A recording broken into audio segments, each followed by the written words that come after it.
I am here this morning as chair of the Faculty Executive Committee, which along with members of the Appointments, Promotion, and Tenure Committee nominated me to speak at this meeting. As a professor in the Mills Music Department, I have had the opportunity to work closely with gifted colleagues and extraordinary students for more than 3 decades. I am also a scholar whose research on Mills's history has yielded 2 books, and another volume is presently underway. A deep understanding and appreciation of Mills students, faculty, and our college's cultural legacy informs my response to the tragedy that continues to unfold at Mills. The administration's silence before the announcement that Mills will no longer exist after spring 2023 remains stunning. It was obviously part of a carefully calculated public relations strategy. This egregious elimination of shared governance is unprecedented. In 1990, fiscal woes led to a decision to admit men into our undergraduate programs. We are all familiar with this part of Mills's history, but those of us who were here at that time will remember that the decision was preceded by a year-long discussion that culminated with a faculty vote recommending that the college remain for women only. The board voted to go co-ed, but their decision was quickly overturned following a nationally publicized student strike. I must admit a preference for the egalitarian chaos of 1990 rather than today's corporate approach to college governance with its teams of lawyers and public relations experts. I suspect that nothing said here will convince our Board of Trustees to halt the closing of the college. Frankly, for this reason, it took me some time to make the decision to attend this meeting. It reminds me of a similar series of faculty and student presentations before the Board of Trustees in 2017, during which we implored the board, which had declared a financial emergency, to accept the proposal endorsed by a significant majority of the faculty to apply proportional reductions to their salaries rather than firing members of the faculty as stipulated in the board's Financial Stability Plan, or FSP. The board rejected the faculty's alternative proposal. Faculty were laid off, and the Mills curriculum was restructured without the appropriate faculty input. Our pleas during that meeting fell to deaf ears, as they likely will today as well. And it is important to point out that the college did not achieve financial stability as a result of the FSP and its subsequent Mills Next strategic plan.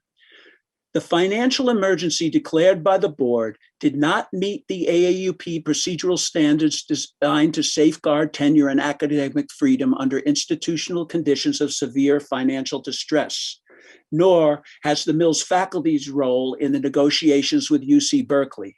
According to the AAUP statements on institutional mergers and acquisitions, quote, the faculty should play a fundamental role in any decision that would change the basic character and purpose of the institution, including transformation of the institution, affiliation of part of the existing operation with another institution, or merger with the resulting abandonment or curtailment of duplicate programs, close quote. Although the AAUP recognizes that preliminary or exploratory discussions about the possibility of institutional affiliation may occur without full faculty involvement, it asserts that, quote, full involvement of the faculties of both institutions should begin early in any course of discussion that appears likely to eventuate in an affiliation.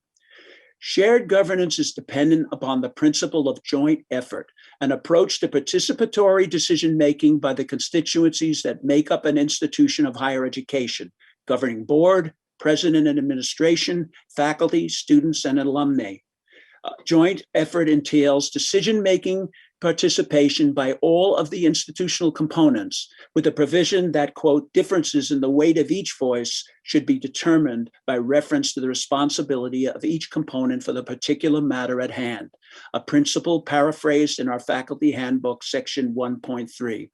In today's challenging higher educational environment, the synergies created by an authentic joint effort are necessary conditions for institutional survival. I will conclude my remarks with the following excerpt from an open letter sent from the FEC and the APT to the board last month and published online in AAUP's Academe blog. We, The faculty of Mills College stand in solidarity with the students, alumni, and friends of Mills College who have shared their anger, shock, and support since President Hillman's announcement on March 17, 2021. We are outraged that the Board of Trustees has moved to close the academic programs of Mills College by 2023. This action comes without any due consultation with the faculty, abrogating the norms of shared governance that are essential to successful institutions of higher education. This leaves us deeply concerned about what will happen to our students, to the vision of an accessible and inclusive liberal arts education, and the historical legacy of our college if Mills stops conferring degrees in 2023. Mills has been a powerful force in women's education since 1852, and it is rare in its commitment to making high-quality liberal arts education widely available. It is a national model that has led the way to progressively solving issues that many educational institutions and organizations are just beginning to struggle with. They look to Mills for its inclusivity, diversity, and relevance. Mills is also a Hispanic serving institution, and it was the first women's college to develop a transgender inclusive admissions policy. Our undergraduate. David, may I ask, your time is up. I don't want to be rude, but we want to allow time for others to speak today. Okay, I would just like to call on the board to engage faculty, students, alumni, and the surrounding East Oakland community in any further discussion of the future of Mills, and to make transparent and public any plan to partner with other higher education institutions. Thank you.